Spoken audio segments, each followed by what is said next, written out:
Can you talk about the day you got shot and what happened, what you learned, and how you had to really fight pretty hard to even come back? Yeah, I mean, it's far less of a Hollywood tale than most people might think. The We were working for weeks before that evening, and everything had pretty much gone as planned before then. There was nothing particularly amazing about the target that we were going on or the people that we were looking for.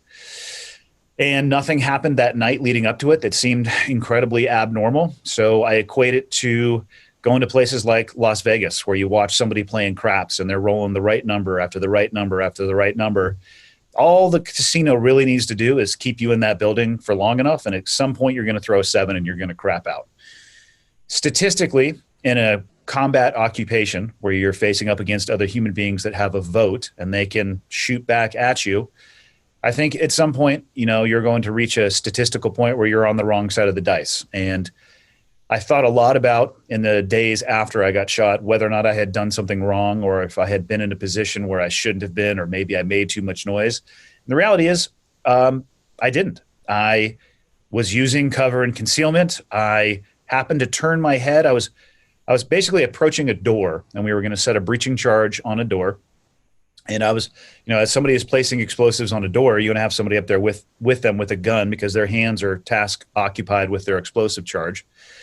But there was a door behind me or a window behind me. And before I was going to turn my back to it, I wanted to look in it. And as I shifted my head, somebody shot at me from a window near the door. And it came down to they saw me before I saw them. They were able to shoot before I was able to shoot back.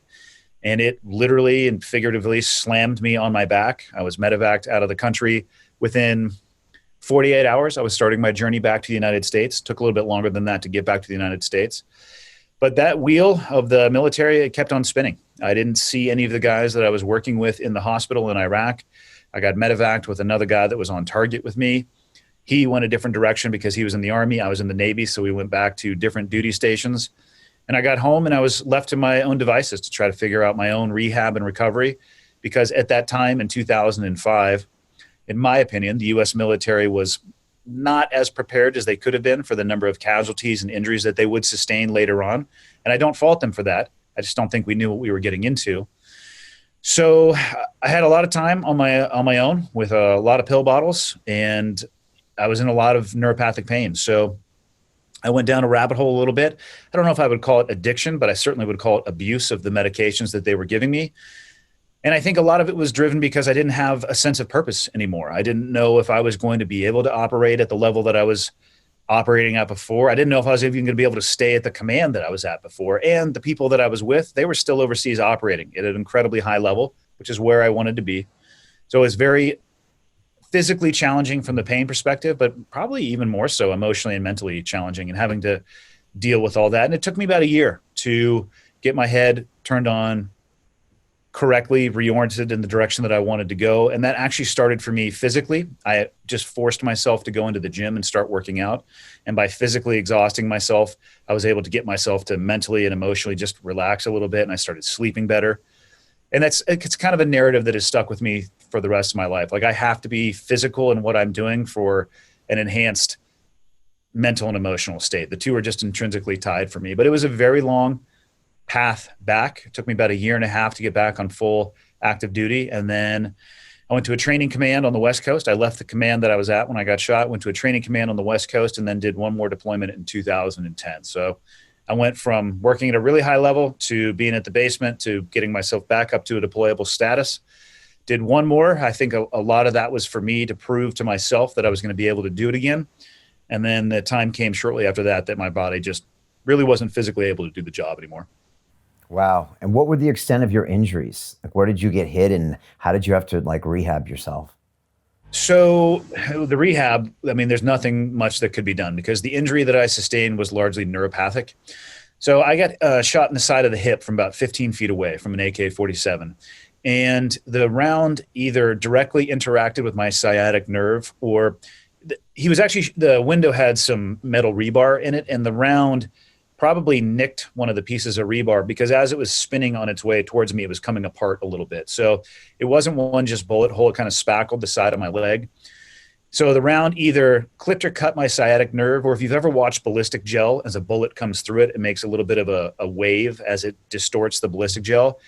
That also could have interacted with my sciatic nerve, but it basically short circuited my left leg from the point of impact all the way down to the terminating point in my ankle.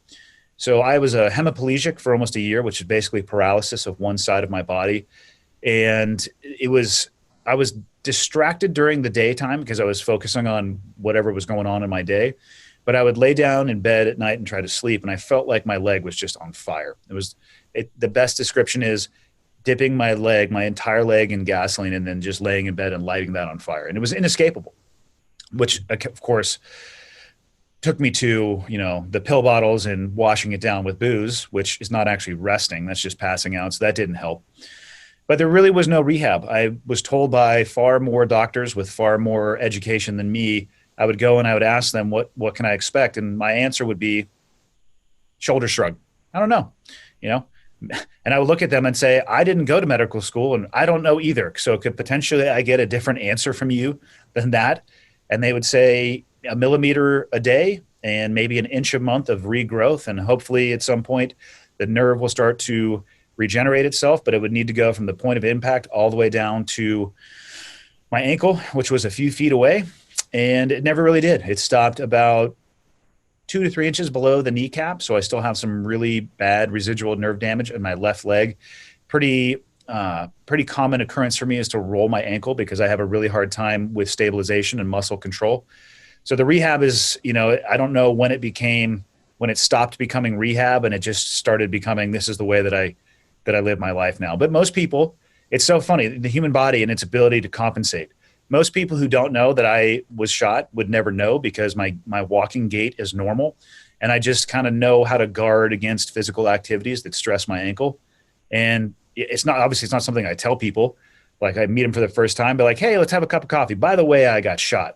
So it's not, they might find out a year later, and the most common response is they're shocked that I actually sustained that injury because I'm able to live a very fulfilling life and be as active as I want to be.